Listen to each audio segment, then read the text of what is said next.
Make some noise. Hadithi. So it's 4 o'clock in the morning. And at this time, you can start to hear the birds chirp outside. And I'm sitting in my darkened living room, alone. And I'm stewing in my thoughts. One of those thoughts is, why did that happen to me? And like most stories, this story starts off with a friend of mine called Gift, who happens to be here today. You see, Gift owns a club in central Johannesburg on GP Street. Now you must know GP Street, ne? If a club is there, it's what we call beautifully rich. It's where you go to forget your problems. And the projects that we were doing were causing me so much stress that the only place I can think to go was not Taboo. No, I need to go somewhere where nobody knows my name and cares what I do. So we go to Gift's place and the music is pumping. I've got a good friend of mine, Khoto, with me, and we are going to tear this night up. So Gift does this amazing thing when we go visit him. He treats us like VIPs. Whenever I walk in, he's like, hey, Thandwefika! And he gives us the best seat in the house, right next to where the dance floor is, and it's a Thursday. They always have ladies' night on Thursday. So ladies' night is this dance competition they have, where Gift clears the space and has the girls dance off to each other for a prize. And right there in the front, it's me, the VIP, the judge. So you gotta know, by now, everybody wants to know my name. But Gift always tells them, 1, 2, 1, 2. Thandwefika in the house, our judge. And I raise a hand just to make sure they all see where I am. It's going to be easy to pick up someone tonight. Just as I'm sitting there, my friend Khoto and I agree. We came here to distress. The music is great, the people are pretty, but tomorrow is still work. If anything happens, we won't wake up tomorrow. So we shake on it. No one is picking up anybody tonight. Right. A couple of minutes in, this short girl walks right up to our table. And she stands there, she looks into my eyes, rocking back and forward with a cute smile, and she says, hello. Hi. Ke kopa ice. You want ice? There's a whole bucket full of ice. You can have the ice. She reaches in and pulls out 1 block of ice, puts it in her mouth, and walks away very shyly.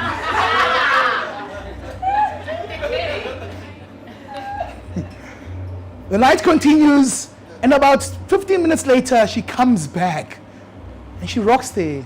Hello. Hi. Ke kopa ice. I'm thinking to myself, this must be code word for something. I say, knock yourself out. And she takes 1 block of ice, puts it in her mouth, and goes away. On the 3rd time she comes, she didn't even finish her hello. I was, sit down, please.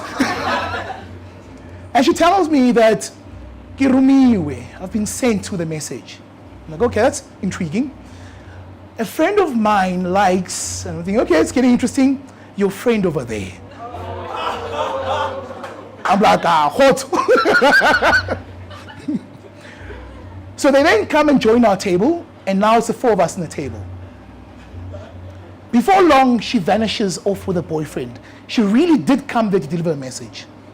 So I'm sitting there by my lone self, watching Khoto and the tall friend having a marvelous conversation. It didn't take long for the friend to organize another one. There were now 4 of us. The person she had organized was a very interesting young lady. She was very slender, a bit short. But what really interested me was when the dancing started. Oh boy, she could dance. I mean, there's getting down low, then there's getting down low. She was all the way low. The night wraps up and we find ourselves back at our place with these 2 ladies. The handshake turns to a fist bump. and everyone ignores one another. So back in the bedroom, things get a bit more steamy. She's a fantastic kisser. The lights go off and the clothes start coming off one by one.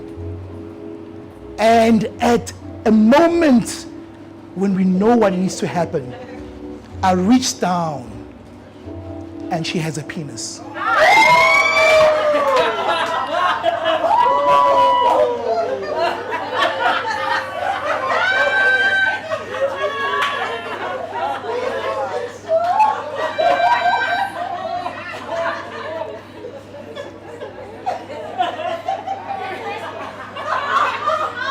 For a good 3 minutes, I was in shock.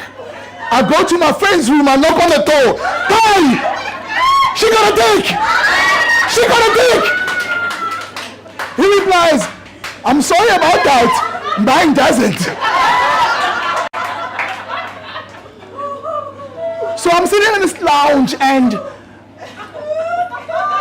I am getting angry. I am getting angry because I've just kissed a guy.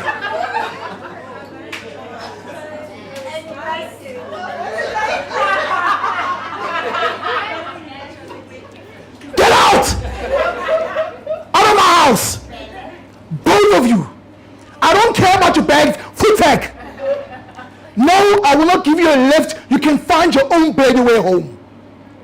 I am mad. I am mad because I've been betrayed. For an entire evening, I thought I was sitting with a beautiful woman. Now, I don't know anymore. I'm enraged. I want to beat her. I want to beat her so I can hide any evidence of what happened tonight. I am mad. But I can't do that.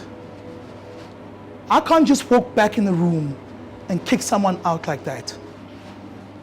For me, they're still human.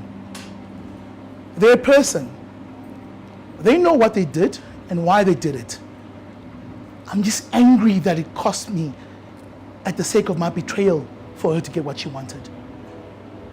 So I'm sitting in the lounge and I'm trying to curb my very anger that is spilling into every little organ that I have. Adrenaline is pumping through my veins and I can feel myself wanting to be violent. I'm shaking. It's 4 o'clock in the morning. There's nobody to talk to. I'm angry. I calm myself down. And I'm calm enough to start being ashamed. You see, I remember a moment when I was a kid and I was 11 years old. I used to have this mini afro. Well, mini afro. And when you have an afro, you use an afro comb to comb it. And the way you comb the afro is that you wet your hair first. Otherwise it's too coarse for the comb to go through. And then you run it like that until it puffs up. When you are ready, you run the comb through it until it's nice and fluffy.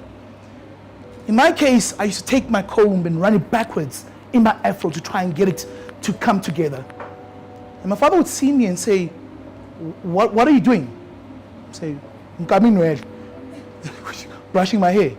He says, we in this family do not brush our hair backwards. That's for itaban, homosexuals. You brush it forward because you are a man.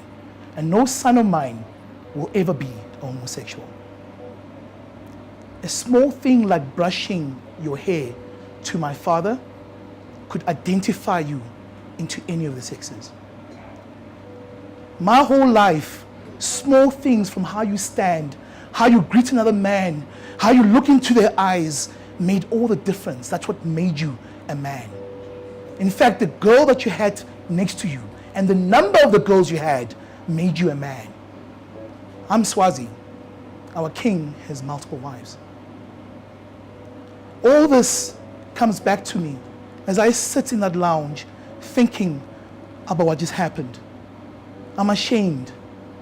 If my father could see me now, he'd be ashamed of me too. That shame didn't last. The next moment, I felt like a coward. I could not kick her out, but by God, I won't be there when she wakes up. I get into a car and I drive alone in the streets of Johannesburg. No cars in sight, just the jacaranda trees in bloom, the yellow street lamps that color Johannesburg, and my thoughts.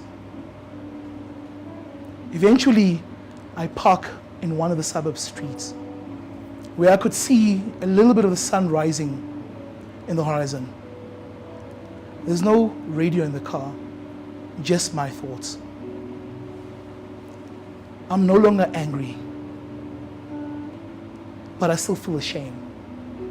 And I have to understand, why do I feel this shame and how do I face it? As I'm sitting there, I start realizing that being a man is a very broad definition. Your sexuality need not be one of them. I start realizing that betrayal is real. And what my mind thought for me was okay, because I identify as male, and that's all that matters. But we have a problem in our society. The problem is that most of us sitting in this room are the first generation to live after homosexuality is no longer a crime. We are the first generation in South Africa to live where trans sex is normal and we walk around it. But we've never been given the guide of how to handle it. So the only way we handle it is with rage and shame.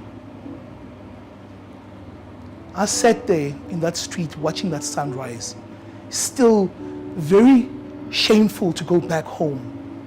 I let Khotso handle the drop-offs. But for a moment, I was allowed to scrutinize my own identity and the rules that form it. I don't know what needs to be done. I don't know if when you get to a club, a person must identify themselves. I don't know if you must do a check before you take someone home. We don't know these rules. They've never been defined to us.